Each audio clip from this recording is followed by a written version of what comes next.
बिस्मिल्लाहिर्रहमानिर्रहीम। अस्सलाम वालेकुम। कैसे हैं आप सब?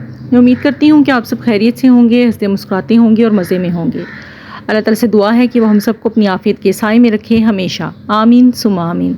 इसी दुआ के साथ करते हैं आज की वीडियो का आगाज़। आज की वीडियो मेरी एक पुरानी वीडियो से वाबस्ता है, उससे रिलेटेड है। वो इस सेंस में कि मैंने एक वीडियो में आपके साथ फ़ालसा जूस की रेसिपी शेयर की थी और उसका जो पल्प बच गया था ना, मैंने आपसे कहा था कि इसे हम ज़ाया नहीं करेंगे, बल्कि एक बहुत ही ज़बरदस्त किस्म की चटनी मैं आपके साथ शेयर करूँगी नेक्स्ट वीडियो में। तो नेक्स्ट वीडियो में तो मैं आपके साथ शेयर नहीं कर सकी क्योंकि वो वाली वीडियो कोई और लग गई बाय मिस्टेक। मैंने फिर उसको अनलिस्टेड नहीं किया।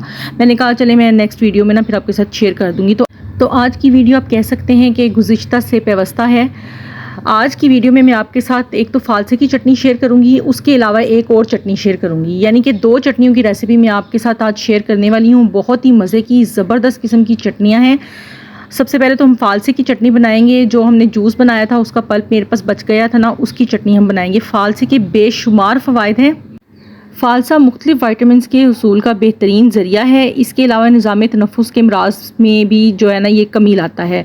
मसल्स के लिए बेहद मुफीद है, जिस्मानी तवानाई फ़राहम करता है। निज़ाम हाज़मा के लिए बेहतरीन है, यानी आपके डाइजेस्टिव सिस्टम को भी बेहतर करता है। दिल, शुगर और ब्लड प्रेशर के मरीज़ों के लिए भी मुफीद है। इसके अलावा ये खून की कमी को भी दूर करता है।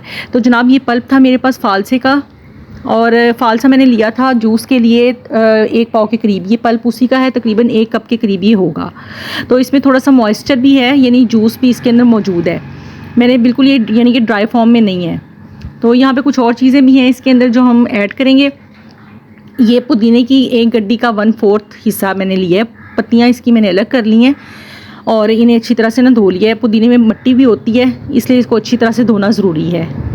ये कच्ची कैरी है, एक छोटे साइज़ की। वज़न के हिसाब से अगर आप देखें तो ये 80 to 100 ग्राम्स के करीब होगी।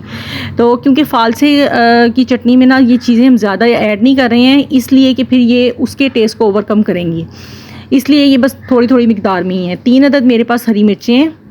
ये चटनी बेहद मुफीद है, खाने के साथ लेने के अलावा आप चम्मच से भी खा सकते हैं, इसलिए मिर्चें मैंने इसमें कम डाली हैं। तो 2 अदद गार्लिक क्लोव्स इसके अंदर शामिल किए हैं। काला नमक शामिल किया है, 1 टीस्पून लेवल है, और 1/2 टीस्पून के करीब ये नमक है, आम सॉल्ट जो हम यूज़ करते हैं। भुना और कुटा हुआ ज़ीरा है 1/2 टीस्पून। अच्छा, नमक और मिर्च की क्वांटिटी आप अपनी मर्ज़ी से एडजस्ट कर सकते हैं बाद में।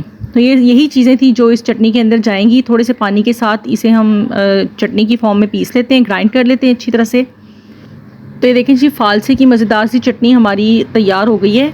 इसे हम डिश आउट कर लेते हैं। बहुत ही मज़े की ये बनके तैयार होती है। थोड़े से फ़ालसे और पुदीने की पत्तियों के साथ ना इसे हम गार्निश कर लेते हैं ताकि ये प्रेजेंटेबल लगे, देखने में भी खूबसूरत लगे।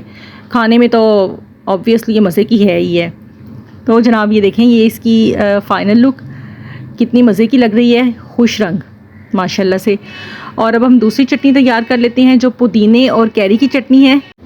मेन इंग्रेडिएंट्स इस चटनी के पुदीना और कैरी ही हैं। पुदीना मैंने पूरी गड्डी ली है इसके लिए और इसकी पत्तियां अलग कर ली थी। कच्ची कैरी है, ये भी मैंने एक बड़े साइज़ की ली है। इसे पील करके डाइसेस कर लेते हैं और ये भी इसके अंदर शामिल कर देते हैं। ये चटनी भी है ना, ये बहुत मज़े की बनती है। जब बन जाएगी ना, आप इसे बना के स्टोर भी कर सकते हैं, वो मैं उसका तरीका आपको बता दूंगी। प्याज जाएगा इसके अंदर। ये एक छोटे साइज़ की प्याज थी मेरे पास और इसको भी मैंने ना रफली चॉप कर लिया है। ये इसके अंदर ऐड करेंगे। गार्लिक क्लोव्स हैं कुछ, ये मैंने लिए हैं। 5 से 6 अदद आप ले लीजिएगा दरमियाने साइज़ के, और 3 अदद हरी मिर्चें इसके अंदर मैंने शामिल की हैं। नमक डालेंगे हस्बे ज़ायका, और इसके साथ ही इसके अंदर है भुना और कुटा हुआ ज़ीरा 1 टीस्पून।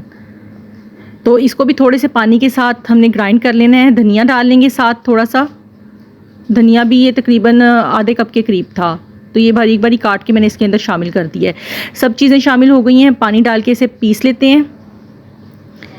तो जनाब ये देखें, पुदीने और कैरी की चटनी भी हमारी तैयार हो चुकी है और इसे भी हम थोड़ा सा गार्निश कर लेते हैं।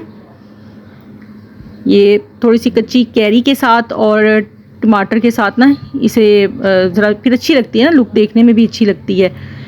तो जनाब ये देखें, ये हमारी ये वाली चटनी भी तैयार हो चुकी है।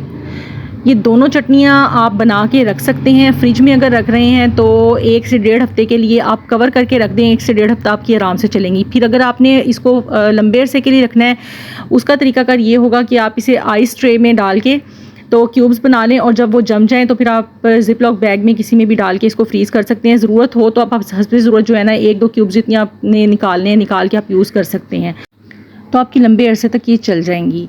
तो जनाब ये हमारी, आप इसे मल्टी फंक्शनल चटनियाँ भी कह सकते हैं, यानी पराठे, रोटी, चावल, इवन दाल चावल सालन के साथ तो आप इसे सर्व कर ही सकते हैं, खा सकते हैं। बर्गर और शवारमे में भी लगा सकते हैं, डिप और सॉसेस के तौर पे भी आप इन्हें इस्तेमाल कर सकते हैं। इवन आप स्पून के साथ सादा भी खा सकते हैं। तो जनाब ये थी मेरी आज की रेसिपी, जो आई होप आपको पसंद आई होगी। सो लाइक और शेयर ज़रूर कीजिएगा और मेरे चैनल को सब्सक्राइब करना मत भूलिएगा। ओके जी, टेक केयर एंड अल्लाह हाफिज़, बाय बाय।